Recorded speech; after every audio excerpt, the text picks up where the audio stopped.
Top story, U.S.-China trade. President Trump and China's President Xi Jinping agreeing to resume trade negotiations with a promise not to impose additional tariffs on Chinese imports for now. Fox News' Tucker Carlson has an exclusive interview with President Trump airing tonight. Here's what President Trump said about his meeting with President Xi. You just recently, hours ago, met with the Chinese President, Xi Jinping. I did. Are you closer, do you think, after that meeting to a trade deal? I think so. We had a very good meeting. He wants to make a deal. I want to make a deal. Very big deal. Probably, I guess you'd say, the largest deal ever made of any kind, not only trade. We got along very well. We understand each other. Joining me now, the New Voice CEO, former presidential candidate Herman Cain. Herman, what do you make of this truce? I believe that the truce is an indication that these negotiations are negotiations. Unfortunately, too many people do not understand the difference between a trade war and trade negotiations. And the fact that there has been declared a truce says that they are still talking and that they are still negotiating, and I think that's a very good sign. Herman, but if we're suffering, even in a small way, if American companies and consumers are suffering, certainly the farmers are. And China has agreed to buy more U.S. farm products as part of this truce. But how is that not a war? It's not a war. And you said it. Some people are suffering in a small way, but the president's role is to try to end up with something in a big way. That's why you're going to hear a lot of little tones and a little narratives and a little sound bites about how people are suffering. You cannot make a trade deal based upon sound bites, and it's unfortunate that some people may suffer in a small way in the short term. I respect what the president is doing. It's called negotiations. And the truth that you brought up earlier is an example of what you have to do in order to try and get a real deal.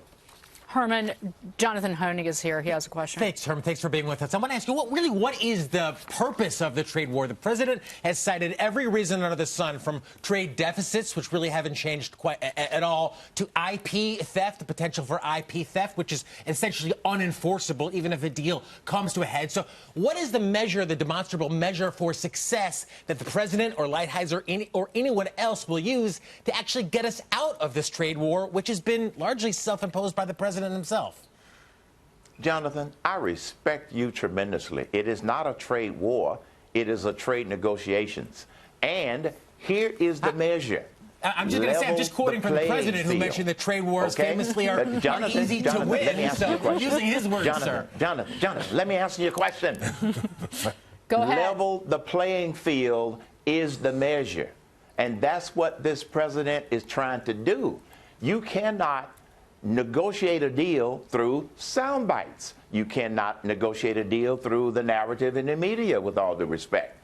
His whole objective from the beginning has been leveling the playing field, and that's what he is attempting to do, and that's what's significant about the truce. Not that we're in a bad place, but a truce says we're in a good place. Well, the president has also moved to let Huawei buy high-tech equipment from the United States. That's a waiver there, Herman.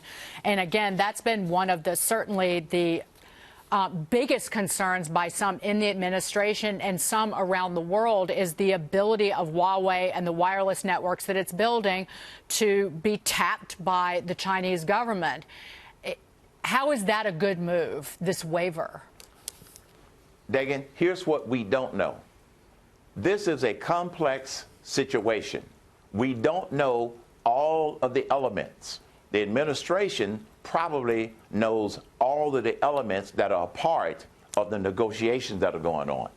We never know how one element in the media is going to impact the final resolution. That's what I'm trying to say. Give the president and the administration some credit and some slack for negotiating all of these complex items that are involved in this whole China-U.S. relation. But, Herman, I'm going to say one thing. You said that this can't be, we're not going to fight this through sound bites. The president is a soundbite machine. That's actually how he wages all of these fights, whether he's fighting with the Democrats or China on trade. Whomever is his adversary that day, it's through sound bites and Twitter. So, well, Dagan, my response would be, yes, he is a soundbite machine. And he throws out sound bites to get some in the media, not all, to go chase a rabbit down a road that's not going anywhere. And he does that on purpose. I find it amusing at times. I've said that all along. So he does use a lot of sound bites. He goads particularly the media into chasing stories and pivoting on a narrative rather than covering what might be the news of the day, of basically setting their own pants on fire, so to speak. I want to turn to the 2020 race. Democratic presidential candidate Kamala Harris climbing in a new poll by Morning Consult. She's up 6 points. Former Vice President Joe Biden still leads the pack, but lost about 5 points after the debate. Herman, your reaction? My reaction is all of the Democratic presidential wannabes are losers, period. Okay? There isn't a winner in the group. I don't care what the polls say. They are all losers for one simple reason. They are all proposing socialist ideas. And I can tell you now that mainstream America is not buying socialist ideas. They are trying to distance themselves from the other candidates by putting out the most outrageous ideas that they can come up with. But mainstream America is not buying it. Maybe their followers are, but mainstream America is not buying all of these socialist ideas that they're putting on the table. And Jessica, to Herman's point, the Wall Street Journal over the weekend wrote an editorial, and the headline was, Bernie Sanders won the debate. He may not be the nominee, but he has set the Democratic agenda. And you saw some of that. You definitely did see some of that, but I would turn our attention on the panel and Herman's attention to the 2018 midterms, where Democrats won 40 seats, 7 governors' mansions, and hundreds of legislative seats all over the country, running on, quote, socialism. Joe Biden's not a socialist. Amy Klobuchar is not a socialist. You will see people obviously tack further to the middle for a general election. That's what has happened since the dawn of American elections.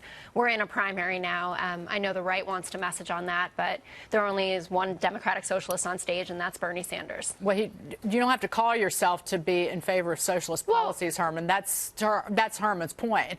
If you raise your hand, that Elizabeth Warren has called herself a capitalist, but if you raise your hand for eradicating the insurance of 180 million people in favor of a plan run by the government, that sure as heck smells like the Soviet Union. Well, in terms of our wealth confiscation, it definitely sounds like the USSR. Or breaking up any big business. Exactly. Or breaking up businesses. Breaking up businesses. And with all due respect, Jessica is wrong. They are all socialists. Here's what they're trying to do. They're trying to say that they're not socialists, but they keep proposing socialist ideas. And when all of them raise their hand and say that they want to provide health insurance for illegals, that's socialism. And Medicare for all means no choices for the rest of us. Herman, I'll just say, I'll let you respond later, Jessica. We have to go because we're running out of time. Herman Cain, big heart, thank you for being here.